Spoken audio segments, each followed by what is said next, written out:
Hello friends, അങ്ങനെ ശ്രുതി രാത്രി കിടന്നിട്ട് ശ്രുതിയുടെ മേത്തേക്ക് നാരങ്ങ നൂലുകൊണ്ട് കെട്ടിയിട്ടിട്ട് സച്ചി അവനെ പേടിപ്പിക്കുന്നുണ്ട്. അങ്ങനെ ശ്രുതി പെട്ടെന്ന് അത് കാണുമ്പോൾ പേടിച്ച് ഞെട്ടി വിറയ്ക്കുകയാണ്.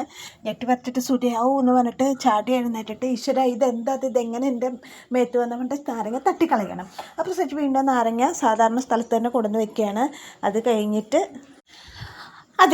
സച്ചി അവിടുന്ന് മാറിപ്പോയി ശ്രുതിക്ക് കിടന്നിട്ട് ഉറക്കം വരുന്നില്ല. ശ്രുതി തിരിഞ്ഞു മറിഞ്ഞും കിടക്കുന്നു. കുറേ ശ്രുതിനെ വിളിക്കണു നാരങ്ങ വന്ന കാര്യം പറയാൻ വേണ്ടി. പക്ഷേ ശ്രുതി എത്ര വിളിച്ചിട്ട് അനങ്ങല്ലോ. എൻ്റെ ദൈവമേ ഇതെന്തൊരു ഉറക്കം അത് എന്ന് പറഞ്ഞിട്ട് അങ്ങനെ അത് കഴിഞ്ഞിട്ട് ശ്രുതിക്ക് എന്തൊക്കെ ചെയ്താലും ഉറക്കം വരുന്നില്ല. അപ്പോൾ ശ്രുതി ഒരു കാര്യം ചെയ്യാം, അമ്മയെ വിളിക്കാന്ന് പറഞ്ഞിട്ട് ശ്രുതി അമ്മേനെ വിളിക്കുകയാണ്. അമ്മേനെ വിളിക്കുമ്പോൾ ഈ സമയത്ത് ചന്ദ്ര ഉറക്കം വരാതെ തിരിഞ്ഞു മറിഞ്ഞും കിടക്കാൻ. ആ സമയത്താണ് ചന്ദ്രയ്ക്ക് ശ്രുതിയുടെ കോൾ വരുന്നത്.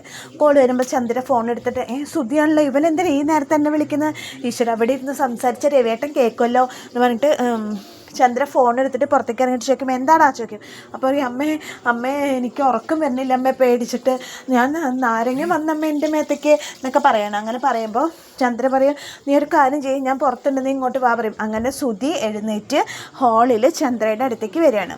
ചന്ദ്രയുടെ അടുത്തേക്ക് വന്നിട്ട് പറയും, അമ്മേ ഒരു കാര്യം ഉണ്ടായി അമ്മേ, ഞാൻ ഉറങ്ങിയപ്പോൾ എൻ്റെ മേത്താ നാരങ്ങ വന്ന് വീണമ്മേ. സച്ചി വെച്ച നാരങ്ങയ്ക്ക് നല്ല ശക്തി ഉണ്ടമ്മേ, എന്തായാലും നമ്മുടെ ചുണ്ട് കോടുന്ന ഉറപ്പമ്മേ, എനിക്കാകെ പേടിയാവണം അമ്മേ, എനിക്ക് കിടന്നിട്ട് ഉറക്കം വരുന്നില്ല അമ്മേ പറയുമ്പോൾ ചന്ദ്ര പറയാം, എനിക്ക് അത് തന്നെയാണ് അവസ്ഥ, എനിക്കും അതിൽ നിന്ന് വ്യത്യാസമൊന്നുമില്ല, എൻ്റെ അവസ്ഥ അത് തന്നെയാണ്, പേടിച്ചിട്ട് ഉറക്കം വരുന്നില്ല എന്ന് പറയും. ഇനിയിപ്പോൾ എന്താ ചെയ്യുക അമ്മേ, നമ്മുടെ രണ്ടുപേരുടെ ചുണ്ട് കോടും അമ്മേ, നമ്മുടെ കള്ളത്തരങ്ങളൊക്കെ പൊളിയും അമ്മേ എന്നൊക്കെ ചോദിച്ചിട്ട് ഇങ്ങനെ അമ്മയും മോനും കൂടി ഭയങ്കര ടെൻഷൻ അടിച്ചിട്ട് ഇരിക്കുകയാണ്.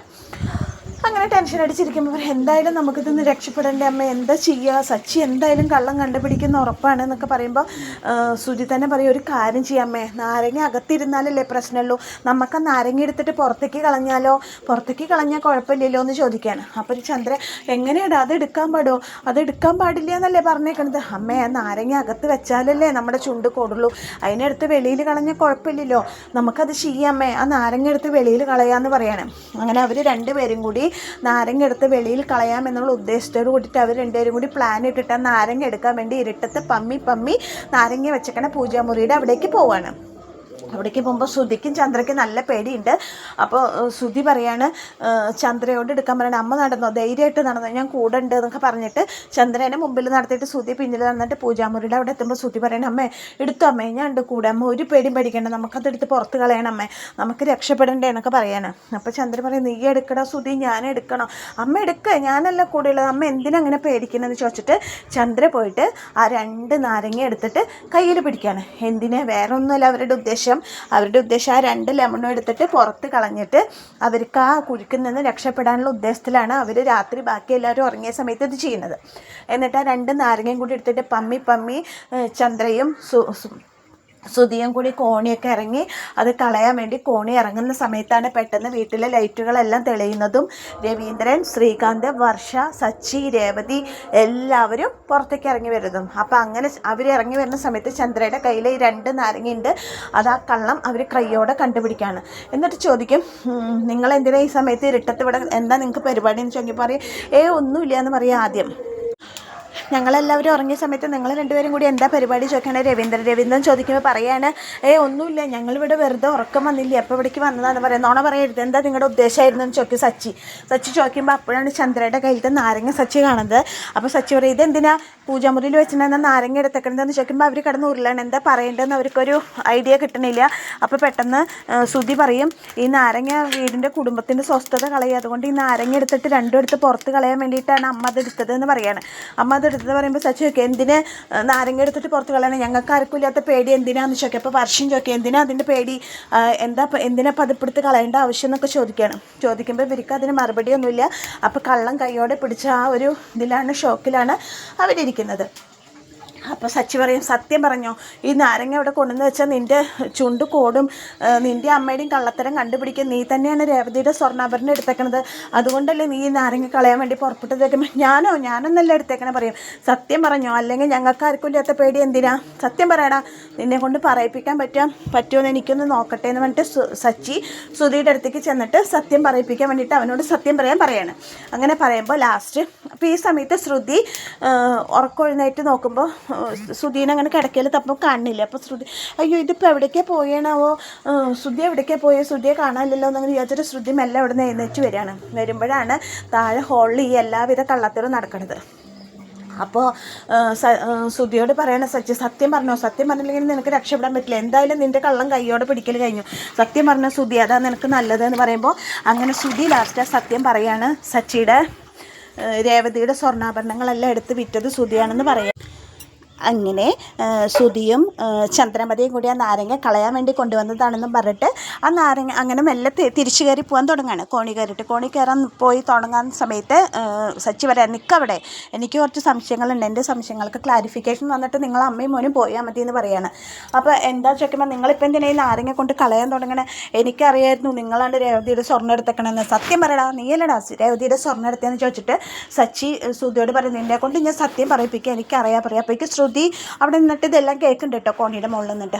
അപ്പോൾ ശ്രുതിക്ക് പിന്നെ വേറെ നിർവാഹമില്ല, എല്ലാവരും ഞെട്ടിപ്പച്ച് നിൽക്കാണ്ട് രവീന്ദ്രനകത്ത് അരിച്ചിരിക്കുന്ന സമയത്ത് ശ്രുതി ആ സത്യം തുറന്ന് പറഞ്ഞു, അതേ രേവതിയുടെ സ്വർണ്ണാഭരണങ്ങൾ എടുത്തത് ഞാനാണ്, എൻ്റെ കടയിൽ നിന്ന് 5 ലക്ഷം രൂപയുടെ സാധനങ്ങൾ ഒരാൾ പറ്റിച്ചിട്ട് കൊണ്ടുപോയപ്പോൾ എനിക്ക് പൈസ കൊടുക്കാൻ വേറെ നിർവാഹമില്ലായിരുന്നു. അപ്പം ഞാനിവിടെ വന്ന് പറഞ്ഞപ്പോൾ അമ്മയാണ് എന്നോട് പറഞ്ഞത് രേവതിയുടെ സ്വർണ്ണാഭരണങ്ങൾ എടുത്ത് പണയം വെച്ചോളാൻ, അങ്ങനെയാണ് രേവതിയുടെ സ്വർണ്ണാഭരണങ്ങൾ ഞാൻ കൊണ്ടുപോയത്, ഞാൻ പണയം വെക്കാനാണ് കൊണ്ടുപോയത്, പക്ഷേ പണയം വെക്കാൻ കൊണ്ടുപോയപ്പോൾ അത് പൈസ തികയില്ല എന്ന് പറഞ്ഞപ്പോൾ ഞാൻ വിൽക്കാനുണ്ടായത് പറയാണ്. അപ്പോൾ ഈ ശ്രുതിയുടെ വായന തന്നെ ഇത് കേട്ടപ്പോൾ ആകെ ഞെട്ടി അമ്പരന്ന് നിൽക്കുകയാണ്. പക്ഷെ അതിന് മുൻപ് തന്നെ സച്ചി പറയുന്നുണ്ട്, ഞാൻ കൊണ്ടുവന്ന് വെച്ച നാരങ്ങയ്ക്ക് ഒരു മന്ത്രശക്തി ഇല്ല, ഞാൻ വെറുതെ പച്ചക്കറി കടയിൽ നിന്ന് ഒരു നാരങ്ങ കൊടുന്ന് വെച്ചാന്ന് പറയുമ്പോൾ ചന്ദ്ര ചൂടാവുണ്ട്, കണ്ടില്ലേ അവനത് വെറുതെ കൊടുന്ന് വെച്ചതാ മനുഷ്യനെ പറ്റിക്കാൻ വേണ്ടിയിട്ട്. പറ്റി ചന്ദ്രയുടെ കയ്യിലത്തെ നാരങ്ങ രണ്ട് ചന്ദ്ര നിലത്തിട്ട് അകത്തേക്ക് കയറി പോണ സമയത്താണ് സച്ചി അവിടെ നിൽക്കാൻ വേണ്ടിയിട്ട് ഈ കാര്യങ്ങളെല്ലാം വിചാരണ ചെയ്യണത്. അങ്ങനെ ശ്രുതിയുടെ വായന ഞാൻ ഞെട്ടിക്കുന്ന സത്യം എല്ലാവരും തിരിച്ചറിയുമ്പോൾ രവീന്ദ്രനാകെ ഷോക്കായിപ്പോയി. രവീന്ദ്രൻ ഷോക്കായി, അതുപോലെ തന്നെ വർഷയും ശ്രീകാന്തും പിന്നെ സത്യം അറിയാമെങ്കിലും ശ്രുതി അടക്കം ശ്രുതിയുടെ ഈ സംസാരം കേട്ടിട്ട് ആകെ പകച്ച് നിൽക്കുകയാണ്. അങ്ങനെ ശ്രുതി ആ സത്യം തുറന്നു പറഞ്ഞു, വീട്ടിലെല്ലാവരോടും തുറന്നു പറയുമ്പോൾ സച്ചി പറഞ്ഞു, എനിക്കിത് ആദ്യമേ അറിയായിരുന്നു, ഇവനാണ് ഇത് എടുത്തേക്കണത് എന്ന് എനിക്കുള്ള സത്യം എനിക്ക് നന്നായിട്ട് അറിയാമായിരുന്നു, പക്ഷേ ഇവൻ്റെ വായിൽ നിന്ന് കേൾക്കാൻ വേണ്ടി തന്നെയാണ് ഞാൻ ആ നാരങ്ങ ഇവിടെ കൊടുന്ന് വെച്ചത്. അപ്പോൾ വർഷ പറഞ്ഞു, ഞങ്ങൾക്കറിയായിരുന്നു സുധിയേട്ടൻ തന്നെയാണ് ഇത് എടുത്തതെന്ന്, അതുകൊണ്ടാണ് ഞാൻ ശബ്ദമാക്കിയിട്ട് ജ്വല്ലറിയിലത്തെ സ്ത്രീയുടെ ശബ്ദത്തിൽ ഞാൻ സുധിയേട്ടനോട് വിളിച്ചത് സംസാരിച്ചതൊക്കെ ഞാൻ അതുകൊണ്ടാണ്. പക്ഷേ സുധിയേട്ടൻ അതിൽ നിന്ന് കൊഴിഞ്ഞു മാറി എസ്കേപ്പ് അടിച്ചു. പക്ഷേ ഇങ്ങനെ ഒരു മാർഗ്ഗം ഉണ്ടാക്കിയത് സുധിയേട്ടൻ്റെ വായിൽ തന്നെ സത്യം അറിയാൻ വേണ്ടിയിട്ടാണ്.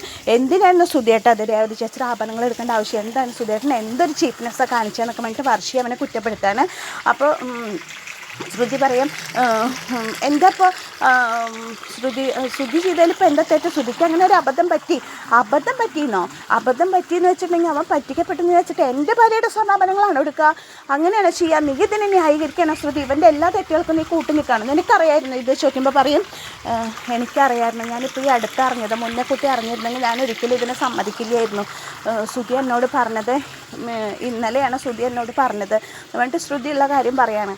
ശ്രുതി പറ്റിക്കപ്പെട്ടു, ശ്രുതിക്ക് ആ ഒരു അവസ്ഥയിൽ രക്ഷപ്പെടാൻ വേണ്ടി ശ്രുതി അത് ചെയ്തു, അത്രയല്ലേ ഉള്ളൂ പറഞ്ഞിട്ട് ശ്രുതി അപ്പോഴും ശ്രുതിയെ ന്യായീകരിക്കാൻ. അപ്പോൾ രവീന്ദ്രൻ ചോദിക്കും, നിന്നെ ഞാൻ എന്തിനാടാ ഇത്ര വളർത്തി വലുതാക്കിയത്, നീ എൻ്റെ മകൻ തന്നെയാണോടാ, നീ എന്തൊരു ചെക്കത്തരാടാ കാണിച്ചത്, നിനക്ക് രേവതി മോളുടെ സ്വർണ്ണാഭരണങ്ങൾ എടുക്കാനുണ്ടായിരുന്നുള്ളൂ, ഇതിൻ്റെ പേരിൽ ആ കുട്ടിയുടെ വീട്ടുകാർ എന്തുമാത്രം പഴി കേട്ടു, അവളുടെ വീട്ടുകാരെ കള്ളികളാക്കിയില്ലേ നിൻ്റെ അമ്മ, നീയും നിൻ്റെ അമ്മയും കൂടി എല്ലാം ചെയ്തിട്ട്. അപ്പോൾ രേവതി ചോദിക്കും, ഇതിനുള്ള പ്രായശ്ചിത്തൊക്കെ നിങ്ങൾക്ക് ചെയ്യാൻ പറ്റുമോ, എൻ്റെ വീട്ടുകാരെ കുറ്റക്കാരാക്കിയിട്ട് നിങ്ങൾക്കിതിന് എന്ത് മറുപടിയാണ് നിങ്ങൾക്ക് പറയാനുള്ളത് ചോദിക്കുകയാണ് രേവതി ചന്ദ്രമതി. അപ്പോൾ ചന്ദ്ര ഒന്നും പറയണില്ല, ചന്ദ്ര ഇങ്ങനെ തലതാക്കി നിൽക്കണം. എൻ്റെ വീട്ടുകാരെ കള്ളിയാക്കിയിട്ട് എൻ്റെ ആഭരണങ്ങൾ എടുത്തിട്ടാണോ നിങ്ങൾക്ക് കടങ്ങൾ വീട്ടുന്നതും നിങ്ങളുടെ അവസ്ഥകളെല്ലാം തരണം ചെയ്യേണ്ടത് എൻ്റെ ആഭരണങ്ങൾ എടുത്തിട്ടാണോ, ഇതിലാണോ ന്യായം ശ്രുതി, ശ്രുതി നീ നിൻ്റെ ഭർത്താവിനെ ന്യായീകരിക്കുകയാണോ, ഇത് ചെയ്തത് ശരിയാണോ എന്നൊക്കെ ചോദിച്ചിട്ട് അങ്ങനെ രേവതി ചൂടാവാണ്. രവീന്ദ്രന് എന്തൊക്കെ പറയണമെന്നൊന്നും അറിയില്ല. രവീന്ദ്രൻ വായിൽ തോന്നിയ എല്ലാ വാക്കുകളും ശ്രുതിനെ വിളിക്കുകയാണ്. ശ്രുതിനെ വിളിച്ചിട്ട്, നീ നശിപ്പിച്ചല്ലോടാ, ഈ കുടുംബം നശിപ്പിച്ചല്ലോടാ, നീ ഇനി ഒരിക്കലും നന്നാവാൻ പോണില്ലല്ലോടാ, നീ എന്നിങ്ങനെ തന്നെയാണല്ലോടാ, നീ കാരണമാണല്ലോടാ എൻ്റെ മാനസിക വിഷമം മുഴുവൻ. അപ്പോൾ ചന്ദ്ര ന്യായീകരിക്കാൻ, നീ മിണ്ടരുത്, നീ ഒരൊറ്റൊരുത്തി ഇവനെ ഇങ്ങനെ വഷളാക്കിയത്, നീ ഒരു നല്ല അമ്മയായിരുന്നെങ്കിൽ ഈ മകൻ ഒരിക്കലും ഇങ്ങനെ ആവില്ലായിരുന്നു, നീ അവനെ കൊഞ്ചിച്ച് അവന് ആവശ്യമുള്ളതെല്ലാം കൊടുത്ത് നീ അവനെങ്ങനെ വഷളാക്കി ചന്ദ്ര, ഇതിൻ്റെ മുഴുവൻ ഉത്തരവാദിത്വം നിനക്കാണ് എന്നൊക്കെ പറഞ്ഞിട്ട് രവീന്ദ്രൻ ചന്ദ്രനെ കുറ്റപ്പെടുത്താൻ മാത്രമല്ല സുധീനെ നല്ല അടിക്കണം. സുധീനെ അടിച്ച് വീഴ്ത്താണ്. കവളത്തും പുറത്തും എല്ലാം മാറി മാറി അടിച്ച് സുധീനെ അടിച്ച് തവിട് പൊടിയാക്കണം. പക്ഷേ സച്ചിയുടെ രേവതിയുടെ രോഷമൊന്നും അടങ്ങിയിട്ടില്ല. ശ്രീകാന്തും വർഷയടക്കം സുധീനെയാണ് കുറ്റപ്പെടുത്തുന്നത്. ഭയങ്കര ഒരു നിർണായകമായ നിമിഷത്തിലാണ് ചെമ്പനീർപ്പൂ വന്ന് നിൽക്കുന്നത്. അങ്ങനെ സുധി എല്ലാവരുടെയും മുമ്പിൽ സുധിയുടെ സത്യം തെളിഞ്ഞേക്കാണ്. സുധിക്ക് സത്യം തുറന്ന് പറയേണ്ടി വന്നേക്കാണ്. സച്ചിയുടെ പ്രയത്നം വിഫലമായില്ല. സച്ചിയുടെ നാരങ്ങ പ്രയോഗം ഏറ്റു. അങ്ങനെ സുധി സത്യങ്ങളെല്ലാം എല്ലാവരുടെയും മുമ്പിൽ തുറന്ന് പറഞ്ഞു. രേവതിയുടെ വീട്ടുകാരെ തന്നെ സ്വർണം കട്ടു എന്ന് പറഞ്ഞ പേരിൽ കുറ്റപ്പെടുത്തിയ ചന്ദ്രയ്ക്ക് പോലും എല്ലാവരും മുമ്പിൽ നാണം കെട്ട് നിൽക്കേണ്ടി വന്നു. ചന്ദ്രയോട് പറയേണ്ട രവീന്ദ്രൻ നിന്നെയാണ് ശരിക്കും ഇതിനെ അടിക്കേണ്ടത് പറഞ്ഞിട്ട് ചന്ദ്രയ്ക്ക് നേരെ അടിക്കാൻ കൈക്ക് ഒങ്ങാണ് രവീന്ദ്രൻ അങ്ങനെ ചന്ദ്രയെ തല്ലെന്നുള്ള നിർണായക നിമിഷത്തിലാണ് ഇന്നത്തെ ചെമ്പനീർപ്പൂവിൻ്റെ ക്ലൈമാക്സ് വന്നിരിക്കുന്നത്. അപ്പോൾ ഇനി ഞാൻ എന്നും പറയണ പോലെ റെക്കോർഡ് ചെയ്യണ പോലെ ഞാൻ വീണ്ടും പറയാം. എൻ്റെ കഥ കേട്ട് ഇഷ്ടപ്പെട്ട കൂട്ടുകാരെൻ്റെ ചാനലൊന്ന് ലൈക്ക് ചെയ്യുക, ഷെയർ ചെയ്യുക, സബ്സ്ക്രൈബ് ചെയ്യുക. എല്ലാവർക്കും താങ്ക് യു.